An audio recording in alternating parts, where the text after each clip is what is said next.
প্রত্যেকবার বন্যা হয়, প্রত্যেকবার আমি শর্ট টার্ম প্ল্যান করে এটাকে ট্যাকেল দিই কোনো রকম, পরের বার আবার বন্যা হয়, আবার ট্যাকেল দিই, ফারাক্কা বাঁধ থাকবে না, ফেনীর এই পাশের বাঁধটা এভাবে ডিল হবে, পানির যে ন্যায্য হিসেবে সেটা আমি পাবো। প্রত্যেকটা জায়গায় যখন দুর্নীতি ঢেকে যায় তখন আপনার প্ল্যান গুলো এখানে কাজ করে। আমরা মনে করছি ডিসঅনেস্টি, দুর্নীতি এগুলো মেইন কারণ, এগুলো অ্যাড্রেস করতে না পারে। একটা জিনিস শুরু করতে পারে, সেই একটা ম্যান পাওয়ার, সে অন্তত এই জায়গায় ডিসঅনেস্ট হবে না। আসসালামু আলাইকুম রহমতুল্লাহ। আজকের আয়োজনে উপস্থিত সম্মানিত আলোচক বৃন্দ এবং সামনে উপস্থিত আমার আহ শিক্ষক, শিক্ষার্থী এবং অন্যান্য শ্রোতৃমণ্ডলী, সবাইকে শুভেচ্ছা এবং মোবারকবাদ জানাচ্ছি। আজকের যে আয়োজনে মূলত জলবায়ু বিষয়ে দুই রকমের আলোচনা হতে পারে। একটা হচ্ছে ইনডেপথ, যেটা আমরা এক্সপার্টদের কাছ থেকে আশা করি, আর এর বাইরে আমি পার্সোনালি সার্ফেস লেভেলের কিছু আলাপ করবো। এটা খুব বেশি ইনডেপথ হবে না কিংবা একাডেমিক হবে না, তো আমার অবজারভেশনের জায়গা থেকে একদম বেসিক ব্যাপারগুলো বলার চেষ্টা করবো আর কি। সাধারণত আমরা আলোচনা করতে গেলে কিছু বিষয় রুট কজ গুলা কি ডিসকাস করি, তারপর এটার ইম্প্যাক্ট কি এটা ডিসকাস করি, আবার এটাকে আমি কিভাবে অ্যাড্রেস করি সেটা ডিসকাস করি। কিন্তু ইন্টারেস্টিং হইলো বেশিরভাগ ক্ষেত্রে যে অ্যাড্রেসিং পলিসিগুলো আমরা ডিসকাস করি সেগুলো অলমোস্ট বড় এক সংখ্যক পলিসি বাংলাদেশের রাষ্ট্র হিসেবে বাংলাদেশের ক্যাপাসিটিতে যায় না সেটা অ্যাড্রেস করার মতো। আমি যেহেতু ক্লাইমেট চেঞ্জের ইস্যুটা গ্লোবাল ইস্যু এবং গ্লোবালি অ্যাড্রেস করতে হয়, বাংলাদেশের ছোট্ট পরিসর থেকে প্রত্যেকটা বিষয়কে অ্যাড্রেস করার মতো সেই ক্যাপাসিটি বাংলাদেশের নেই রাষ্ট্র হিসেবে। তো সেটাকে বিবেচনা করে আমি একেবারে ইনডেপথ আলাপে যাব না। যেমন ধরেন আমরা যেটা আলোচনা করি সাধারণত সেটা হচ্ছে এই যে ইন্ডাস্ট্রিয়ালাইজেশন বা পৃথিবীব্যাপী যে পরিমাণ জ্বালানি ব্যবহার হয় বা হচ্ছে প্রোডাকশন হাউসগুলোর আলাপ আলোচনা হয়, এগুলোর প্রভাবে কিভাবে তাপমাত্রা বাড়ছে সেটা আলোচনা হয়। কিন্তু আপনি এখান থেকে যতই ডিসকাস করেন, যতই সেমিনার করেন, যতই প্রতিবাদ মিছিল করেন, আপনার পক্ষে এটা পসিবল না যে ইউরোপিয়ান এলাকায় আপনি এই প্রোডাকশন রেঞ্জটা কমাই দিবেন। আপনার পক্ষে এটা পসিবল না ইউএসএ যা চাচ্ছে তা আপনি ঠেকাই দিবেন, এটা পসিবল না। 2015 সালে যখন প্যারিস চুক্তি হয়, 17 সালে এসে ট্রাম্প এখান থেকে ব্যাক করে, বলে যে এটা একটা বোগাস জিনিস, আমি কোনো এখানে হেল্প করবো না, সরে আসে। আমি আপনি কিন্তু কিচ্ছু করতে পারি নাই। পরবর্তীতে বাইডেন আসার পর আবার হয়তো এঙ্গেজ হয়, কারণ আবার ট্রাম্প আসছে, যত সে সম্ভাবনা আছে সে আবারও ব্যাক করবে, আমার আপনার কিছু করার নেই। তবে হ্যাঁ, তো যেখানে যেখানে আমার করণীয় আছে, যেসব সলিউশন, আমি বারবার এমন করণীয় আলাপ করে আমি সময় নষ্ট করতে চাই না যেগুলো আমার পক্ষে আপাতত শর্ট টাইমে পসিবল না। আর লং টার্মের গুলো অবশ্যই এক্সপার্টদের কাছ থেকে সাজেশন শুনবো। শর্ট টাইমের ব্যাপারগুলো আলাপ করার চেষ্টা করবো। প্রথমত, সাধারণত এখানে কিছু ইন্টারনাল কিছু বিষয় আছে যেগুলো ডিসকাস করা দরকার, ইন্টারনালি আমরা সলভ করতে পারতাম। আর কিছু এক্সটার্নাল ফ্যাক্টর আছে যেগুলো এক্সটার্নালি ডিল করা দরকার। যেমন ধরেন ফান্ড, ক্লাইমেট ফাইন্যান্সে আমাদের বলা হলো যে হচ্ছে 1 লক্ষ টাকার তাল গাছ লাগাবেন বা 1 লক্ষ তাল গাছ লাগাবেন, কিন্তু আমার দেশের নাগরিক এমন চুরবাট পার, সে 10,000 লাগাই হচ্ছে বলে যে আমি 1 লাখ লাগাইছি। অথবা কোনো একটা অথরিটিকে কাজ দেওয়া হইলো যে আপনার কাজ হইলো এই বাঁধটা এই পরিমাণ বাজেটে এই রেঞ্জে তৈরি করা। এখন যাকে দায়িত্ব দেওয়া হয়েছে, যে ইঞ্জিনিয়ার এটার ব্যবস্থাপনায় ছিল, যারা কর্মী ছিল, প্রত্যেকে যার যার লেভেলে দুর্নীতিবাজ। কারণ আপনি যতই ফান্ড দেন না কেন, এটা মানে সমাধান হওয়ার কথা না। এর বাইরে এটা হচ্ছে ফান্ড যেটুকু আছে সেটুকু বাস্তবায়নের কথা বলছি। এখানে আপনি যতই অ্যাকাউন্টেবিলিটির কথা বলেন, যতই আপনি ইয়ে করছেন, কিন্তু একদম সুপিরিয়র অথরিটি থেকে একদম লোয়ার ক্লাস পর্যন্ত প্রত্যেকটা জায়গায় যখন দুর্নীতি ঢেকে যায় তখন আপনার প্ল্যান গুলো এখানে কাজ করে না ইন্টারনালি। তারপরে এর বাইরে মনে করেন ফান্ডের কথা বলি। সাধারণত ফান্ডে আমাদের যেটা স্বাভাবিক হয় যে পলিসি হচ্ছে অ্যাডাপ্টেশন এবং মিটিগেশন, দুইটাতে 50-50 বাজেট থাকতে হয়। কিন্তু আমাদের ক্লাইমেট ফাইন্যান্সে যেগুলো আমরা পাই না, সাধারণত দেখবেন অ্যাডাপ্টেশনে দেয় 20% সর্বোচ্চ, আর বাকিগুলো হচ্ছে মিটিগেশনে পাই। কেন জানেন? আপনি মিটিগেশনে যখন সোলার কিনতে যাবেন, আপনি ওই সেম সোর্স থেকে কিনবেন, আপনার টাকা দিচ্ছে, আপনি আবার কিনবেন তার কাছ থেকে, তার একটা লাভ আছে। কিন্তু যেখানে আপনার যেখানে আপনার ফান্ডিং বেশি হওয়ার কথা, সেখানে আপনি অনেস্ট ফান্ডিং পাচ্ছেন না। এর বাইরেও যেখানে টোটাল বিশ্বব্যাপী এ ধরনের ক্লাইমেট চেঞ্জের রোড ফ্যাক্টর গুলো তারাই দায়ী আর আমরা ভিকটিম, সেক্ষেত্রে ফান্ডিং হওয়া দরকার ছিল উইদাউট ইন্টারেস্ট বা লোন ছাড়া, সরাসরি গ্র্যান্ট হওয়া দরকার ছিল। সেখানে গ্র্যান্টের পরিমাণ দিনে দিনে কমে যায় আর লোনের পরিমাণ দিনে দিনে বাড়তে থাকে, আর যে লোনটা পাচ্ছেন সেটাও আপনি খরচ করছেন অন্যভাবে। তো এখানে যেটা মেন ফোকাস আছে, যেমন সবুজায়ন, গভর্নমেন্ট থেকে প্ল্যান করা হয় যে আমি হচ্ছে বৃক্ষরোপণ করবো। আপনি বৃক্ষরোপণের খুব উৎসবমুখর পরিবেশে গাছ লাগানো হয়, যে গাছ লাগাইছে সেও জানে না কি গাছ লাগাইছে, এবং এটা পরের দিন থেকে আর খোঁজ নেয় না, সেটা ছবি তুলছে ফেসবুকে দিচ্ছে, শেষ, সেখানে দায়িত্ব শেষ। অর্থাৎ টোটাল প্রকল্পটা এখানে দুর্নীতিতে ভরপুর, পরিকল্পনার বাইরে আর কি। এগুলো ইন্টারনাল ব্যাপার। এর বাইরে ধরেন এক্সটার্নাল, ইন্টারনাল আরেকটা উদাহরণ দিই। ধরেন সিলেটে বন্যা হয় কেন? আমার পরিকল্পনায় তৈরি করা বাঁধ আমার পরিকল্পনা তৈরি করা রাস্তা, আমার পরিকল্পনা তৈরি করা ব্রিজ, কালভার্ট, বিভিন্ন কিছু অপরিকল্পিত হওয়ার কারণে সিলেটে বন্যা হইতেছে। এর বাইরে দেখেন এক্সটার্নাল ফ্যাক্টর, ফেনীতে বন্যা হয়েছে কেন? ইন্ডিয়ার কারণে। আপনি উত্তর অঞ্চলে এই যেসব অঞ্চলে খরা, প্রচুর খরা প্রবণ এলাকা, কেন? কারণ হচ্ছে তাও বাদের কারণে।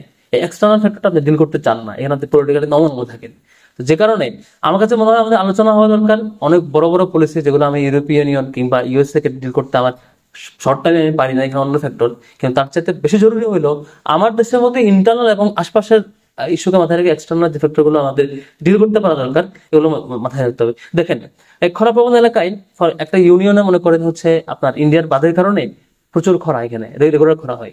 কারণ ওই মানুষগুলো কি খাবে? কোনো মাটিতে তার ফসল হয় না। সে যে রান্না করবে, কাঠ দিয়ে তো তাকে রান্না করতে হবে। কাঠ কোথেকে আসবে? গাছ থেকে আসবে, গাছেই হয় না ওখানে।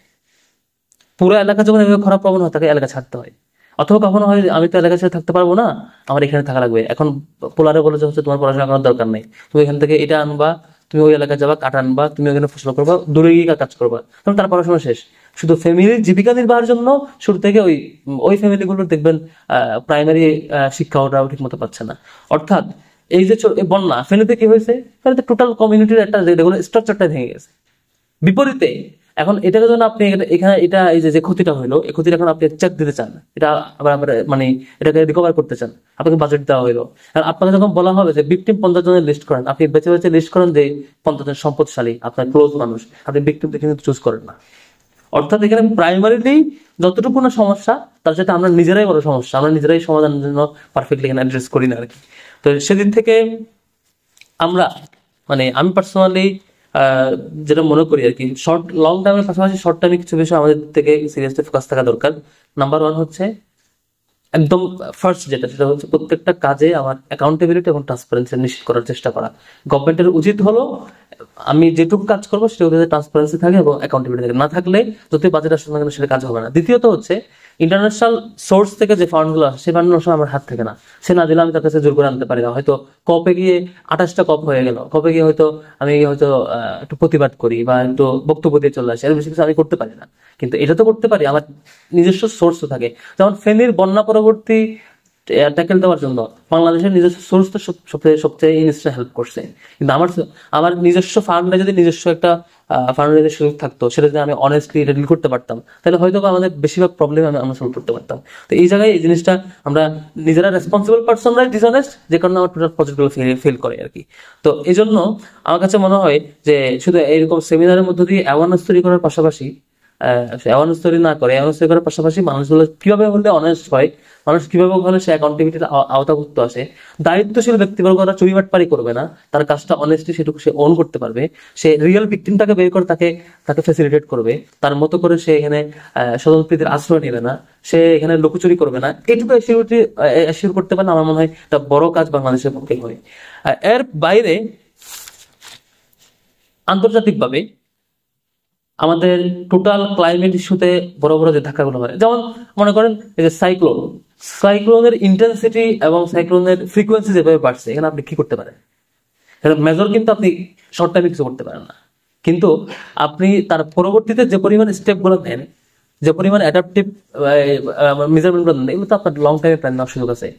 এখন প্রত্যেকবার বন্যা হয়, প্রত্যেকবার আমি শর্ট টার্ম প্ল্যান করে এটাকে ট্যাকেল দিই কোন রকম, পরে আবার বন্যা হয়, আবার ট্যাকেল দিই, আবার বন্যা হয়, আবার ট্যাকেল দিই, এবং সেখানে চুরি বাড়ি পারে, যে কারণে আমার নাগরিকদের এখানে উপকৃত হওয়ার সুযোগ পাচ্ছে না।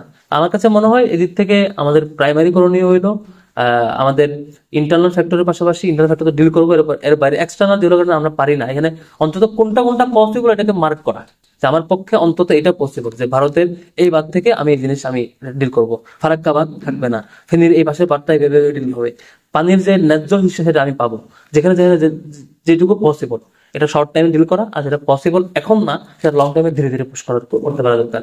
ছাত্র শিবির কি করে? ছাত্র শিবির একটা ছাত্র সংগঠন, এখানে আমি গল্প বলে অনেক বড় বড় গল্প বলার জন্য বলছি না।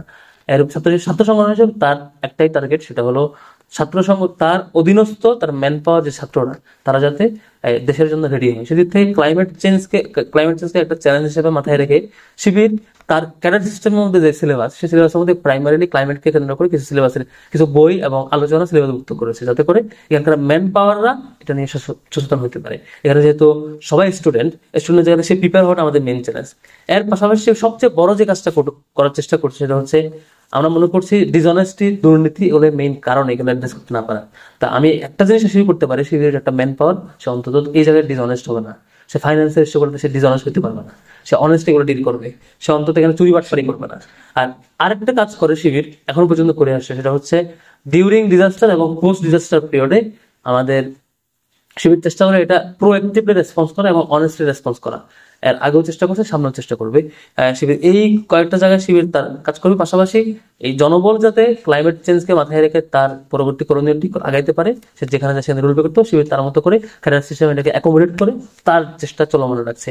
তবে রাষ্ট্রীয়ভাবে যে কাজ, সেটা রাষ্ট্রের কাজ। রাষ্ট্রের কাজ হইল তার জবাবদিহিতা নিশ্চিত করা, তার অ্যাডাপ্টেশন প্রক্রিয়াটা ঠিকঠাক মেনটেন করা, পাশাপাশি ইন্টারন্যাশনাল যে ধরনের প্রবলেমগুলো সে ফেস করছে ধরে দেওয়া, অন্তত কোনটা সম্ভব সেটাকে সে অনুযায়ী ডিল করা, সবগুলো একসাথে মানে করার দাবি না করে আর কি। আমরা যতই আলাপ করি না কেন, দীর্ঘদিন ধরে আলাপ করছি আমরা এই ক্লাইমেট চেঞ্জ, এরপরও আমি এখনো কিন্তু সেই লবণাক্ত এলাকায় মানুষটাকে আমরা এখনো মুক্তি দিতে পারি নাই। এখনো সাইক্লোন হলে তার এরিয়াটা ভরে যায়, ডুবে যায়, একটু পরে তার মাটি লবণাক্ত হয়, তার ফসল নষ্ট হয়। এখনো সেই উত্তরবঙ্গের দিকে একটা মানুষ সে দীর্ঘদিন ফসলই ছাড়া থাকতে হয়, এক পর্যায়ে অসংখ্য ফ্যামিলি তার এলাকা ছাড়তে বাধ্য হয়েছে, অন্য জায়গায় চলে যাওয়া লাগছে। এই জায়গায় গভর্নমেন্ট কিন্তু পারফেক্টলি ফাংশন করছে না, গভর্নমেন্ট পারফেক্টলি পারে নাই। এখন বর্তমান নতুন বাংলাদেশ পরবর্তী এই নতুন বাংলাদেশের যে স্বাধীনতা আমরা লাভ করছি, আমরা আশা করব গভর্নমেন্ট প্রাইমারিলি এই জায়গায় প্রত্যেকটা মানুষকে অনেস্ট হতে বাধ্য করবে। কেউ যদি অনেস্ট আশ্রয় নেই, তাকে সেখানে পানিশমেন্ট দেবে। একই সাথে গভর্নমেন্ট যেখানে যে উপযোগী ফান্ড দরকার, এই ফান্ড ম্যানেজমেন্টে এবং ডিস্ট্রিবিউশনে ব্যালেন্সড অ্যাপ্রোচ মেনটেন করবে বলে আমি বিশ্বাস করি, সেই প্রত্যাশা করি। এর সাথে ছাত্র শিবিরের জায়গা থেকে আমরা ওই জায়গায় কমিটেড, আমাদের জনবলকে, আমাদের জনশক্তিকে এ ব্যাপারে অ্যাওয়ার করা, অনেস্ট রাখা এবং করণীয় বাতলে দিয়ে তাকে রেডি করা আগামী দিনের জন্য।